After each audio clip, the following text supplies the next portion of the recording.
Did you? It was a cash flow issue.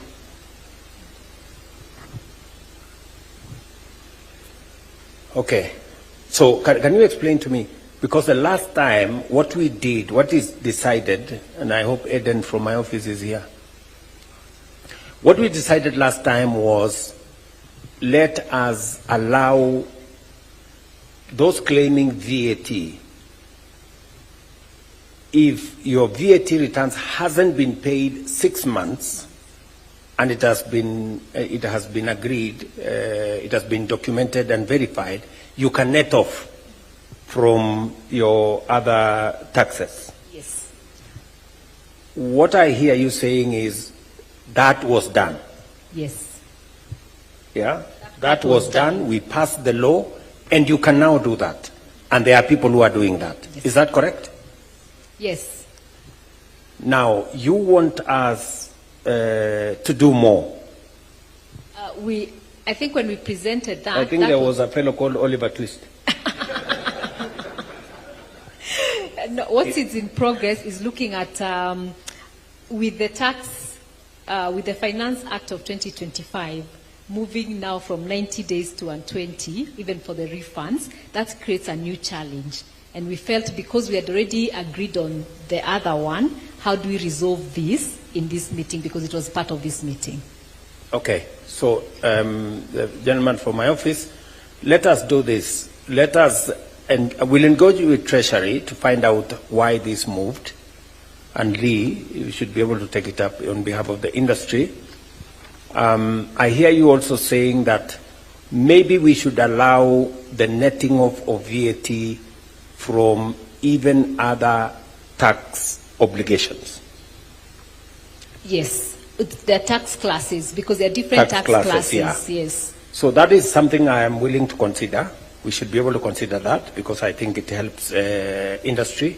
So let us look at 3 things, you know, and we will report back in December. Number 1, we allow industry to net off using other tax classes. Yes. That's number 1.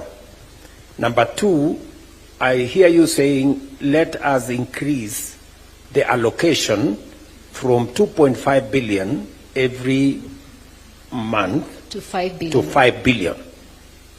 That is another homework. We will take it back and look at what does that mean to us in terms of our other tax obligations. So those 2. Any other thing? And then this shift. The ceiling from a maximum of 30 million to higher, because there are those with higher claims beyond the 30 million a month. Big exporters, some of them have bigger claims, more than 30 million a month, and the ceiling is 30 million. Okay. And thirdly, we find a way of either creating an exemption for the bigger people, for the bigger exporters whose tax VAT refunds are higher. So those are the 3 things, Eden, we go back with. We will then have Lee engage with the Treasury, and then we will come back to you in December. Okay, thank you very much. I think on that, there was also the 0 rating for inputs for manufacturers of pharmaceuticals and agricultural sectors to ensure manufacturers are competitive and increase exports. So the proposals were included in the finance bill, but they were not captured in the act. So we had them included in the bill out of what had been agreed in this meeting, but then were not captured in the act. So maybe we need to look at them. How do we deal with them now that they're not in the act of the finance bill? How possible is it? It's not possible for it to be in the finance bill and not, because the act becomes, the bill becomes an act by operation of Parliament and my signature. So how did it disappear? Your Excellency, I think what Carol is alluding to is the fact that sometimes amendments do happen, and they do not take into consideration the original thinking and the intention.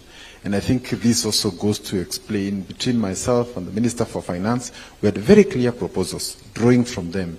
the industry. But again, when you take it there, some amendments happen that completely water down. And I think this is within the broader area you have already mentioned. Thank you. Thank you. So it's just because it was here and we had agreed with you that that's what will happen. So it was captured in the bill, but when the amendments were done. And then the other one under manufacturing was the raw materials and intermediary products used in manufacturing. So what has progressed is the tripartite agreement has been ratified, and awareness campaigns targeting private sector are underway. So that's very helpful. Then there's also alignment in domestic tax on raw materials and immediate inputs under EACCT. Best practices still under consideration at that level. So the next time there is that meeting, that just to ensure that we are not losing as Kenya. So that's good progress in that sense. Then packaging used for essential goods, in particular the white kraft paper, to be exempted from tax. The issue was submitted as private sector budget priority proposal for consideration through the Finance Act 2025. Again, it was a consideration, so we are really hoping that it will not, though it never saw the light of the day, that it's something that we can work on. That is not the position that I have. I have the CEO of KAM here. He can even say yes, a bit on the because our undertaking when we met was we are going to remove taxes on packaging material for tea, coffee, and all that space, which was done. And I signed it into law. Is that correct, Waziri? That is correct. So, so what is the matter, Bwana? Thank you, Your Excellency. The major thing in terms of the packaging material that was omitted is called the kraft paper. Can you first confirm? Yes. What I said, whether it's correct? Yes, that's correct. That is correct. What is correct? That there were exemptions given for packaging material for export. However, there is a tariff line of an item called kraft paper that is used for packaging materials for export. The duty on this material has been increased because there is excise duty imposed, there is export investment promotion levy of 10% imposed on this item, so it becomes very expensive. Our counterpart in the region producing the same paper produce it at a cheaper price. So we, who are locals, who are producing the same product, are very competitive. That is the challenge. So it's a specific, but you see, the problem with being too specific is that this could be somebody's business, and he is trying to use us to, you know. Your Excellency, so we have to be careful. We did a national verification. Yes.